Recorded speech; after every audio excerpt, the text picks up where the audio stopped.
जी नमस्कार दोस्तों, आज मैं पुनः प्रतियोगी परीक्षाओं से संबंधित इम्पॉर्टेंट क्वेश्चन जो हैं उसको मैं तैयार करके आपके सामने लाया हूं। जो मेरा टॉपिक है वो पंचायती राज व्यवस्था से संबंधित है, जो आज 15 क्वेश्चंस में के साथ आया हूं। जो पीएससी परीक्षाएं या फिर शिक्षक परीक्षाएं, जो प्रतियोगी परीक्षाएं होती हैं, इन पर ऐसे क्वेश्चन हमेशा रिपीट होते रहे हैं। मैं उन रिपीट होने वाले क्वेश्चन को ही आपके सामने लाया हूं। तो शुरू करता हूं। सबसे पहला जो आज का जो प्रश्न है वो पंचायती राज व्यवस्था से संबंधित है। आज ये मैं पहला पार्ट लाया हूं पंचायती राज व्यवस्था का। दूसरा पार्ट मैं फिर 15 क्वेश्चन के सामने पुनः आपके सामने लाऊंगा। तो शुरू करता हूं। पहला प्रश्न है कि भारत में स्थानीय स्वशासन का जनक किसे कहा जाता है? आंसर होगा लॉर्ड रिपन को, जो 1880 से 1884 तक थे। दूसरा प्रश्न बनता है, संविधान के किस अनुच्छेद में राज्यों को ग्राम पंचायतों का गठन करने का अधिकार दिया गया है?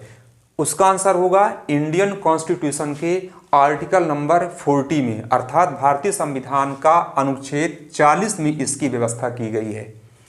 तीसरा प्रश्न बनता है, किस राज्य में पंचायती राज व्यवस्था सर्वप्रथम लागू की गई थी? बहुत इंपॉर्टेंट प्रश्न है।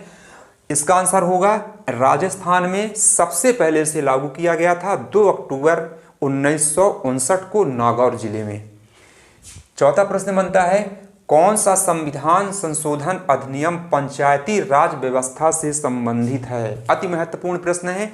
इसका आंसर होगा 73वां संविधान संशोधन। जब भी ऐसी बात आएगी 73वां संविधान संशोधन का संबंध होता है पंचायती राज व्यवस्था अधिनियम से, और 74वां संविधान संशोधन का जो संबंध होता है वो नगरीय निकाय से संबंधित होता है। अगला प्रश्न है कि पंचायतों के चुनाव का निर्णय कौन लेता है? इन्हीं किसी राज्य में चुनाव करवाना है नहीं करवाना है, इसका जो अंतिम जो डिसीजन होता है वो कौन लेता है? तो वहाँ की खुद की सरकारें लेती हैं, अर्थात राज्य सरकारें। पंचायतों का चुनाव करवाने का जो निर्णय है वो राज्य सरकारें लेती हैं। तत्पश्चात छठवां प्रश्न है कि पंचायती राज व्यवस्था किस अनुसूची का विषय है? बहुत महत्वपूर्ण प्रश्न है। कई एग्जाम्स में ऐसा ये क्वेश्चन आया है कि पंचायती राज व्यवस्था किस अनुसूची का विषय है? इसका आंसर होगा 11वीं अनुसूची। जो हमारे भारत के संविधान में 12 अनुसूची हैं, उसमें 11वीं अनुसूची में पंचायती राज व्यवस्था का वर्णन किया गया है। अगला प्रश्न है कि भारत का पहला राज्य जिसने पंचायतों में महिलाओं को 50% आरक्षण प्रदान किया है, या भारत का ऐसा कौन सा राज्य है जिस राज्य की सरकारें ने वहां की महिलाओं को 50% आरक्षण प्रदान किया है? उसका आंसर होगा कि बिहार है। बिहार में इसे पहली बार 50% आरक्षण दिया गया महिलाओं के लिए। अगला प्रश्न है कि पीके थुंगन समिति का संबंध किससे है, वह इस समिति का गठन कब किया गया था? पीके थुंगन समिति बहुत इंपॉर्टेंट है। इस समिति का संबंध है पंचायती राज व्यवस्था से संबंधित है। इसने पंचायती राज व्यवस्था को लागू करने के लिए और संवैधानिक दर्जा प्रदान करने के लिए इन्होंने सिफारिश की थी, और इसका गठन जो हुआ था वो हुआ था 1989 में। अगला प्रश्न है कि स्थानीय शासन को संवैधानिक दर्जा देने का प्रयास किस संवैधानिक संशोधन के द्वारा दिया गया था सबसे पहली बार?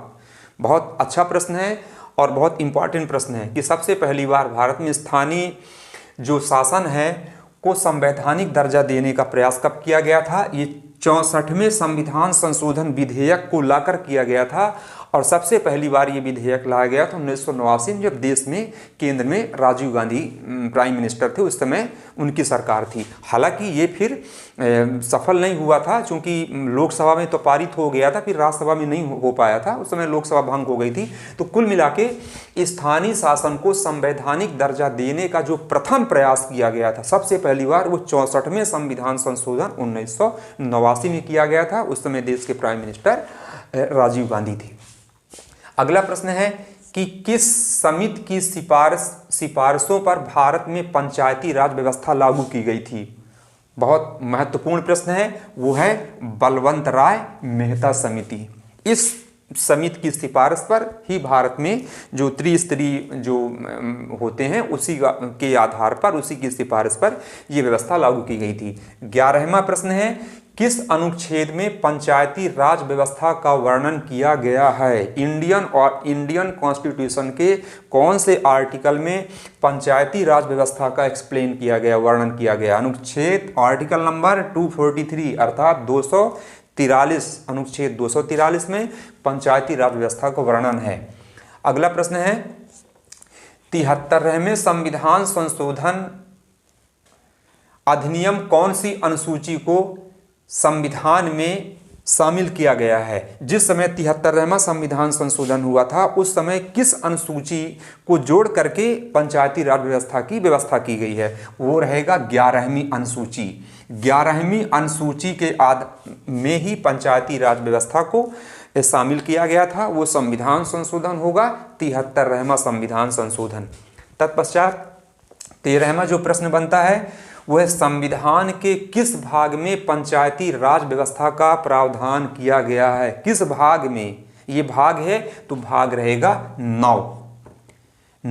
भाग 9 में पंचायती राज व्यवस्था का वर्णन किया गया है। अगर अनुच्छेद आर्टिकल कॉन्स्टिट्यूशन का पूछता है तो 243, और जो यदि संविधान अनुसूची पूछता है तो 11वीं अनुसूची, और भाग पूछता है तो 9वें भाग में पंचायती राज व्यवस्था का वर्णन है। 14वां प्रश्न बनता है कि 73वां संविधान संशोधन किस वर्ष पारित किया गया था? देखिए बहुत घुमा के प्रश्न करता है कि लागू करना और उसे पारित करना। तो पंचायती राज व्यवस्था या 73वां संविधान संशोधन किस वर्ष पारित किया गया था, अर्थात पंचायती राज व्यवस्था से संबंधित जो संशोधन हुआ था 73वां संविधान संशोधन, वो किस वर्ष पारित हुआ? तो बताएंगे 1992 में। और 15वां और अंतिम जो प्रश्न है वो ये है कि 73वां संविधान संशोधन अधिनियम 1992 कब लागू किया गया? 24 अप्रैल 1993, अर्थात 24 अप्रैल 1993 को ये 73वां संविधान संशोधन अधिनियम 1992 लागू किया गया था। ये मैंने आपको 15 क्वेश्चन जो पंचायती राज व्यवस्था का पहला पार्ट मैं आपके सामने लाया हूँ। किसी भी प्रकार की परीक्षा, चाहे वो शिक्षक भर्ती की कोई भी हो, और पीएससी है या आपके सेट एग्ज़ाम हो या नेट हो, नेशनल एलिजिबिलिटी टेस्ट हो, तो ऐसे प्रश्न हमेशा घुमा के पूछते हैं। तो मैंने इन प्रश्नों को सेलेक्ट करके आपके सामने लाया। इसको आप देखिएगा और मेरी इस वीडियो को आप ज़रूर सब्सक्राइब भी करिएगा, शेयर भी करिएगा, लाइक भी करिएगा और कमेंट्स करके ज़रूर बताइएगा कि मेरी वीडियो कैसे लगी। और अगले पंचायती राज व्यवस्था का जो मेरा अगला पार्ट 2 होगा उसमें मैं फिर सेलेक्टेड 15 क्वेश्चन पुनः आपके सामने लाऊँगा। और आज की बस इस टॉपिक पे मैंने इतना ही बना के आपके सामने रखा। अब अगले टर्न पे पुनः आऊँगा जी।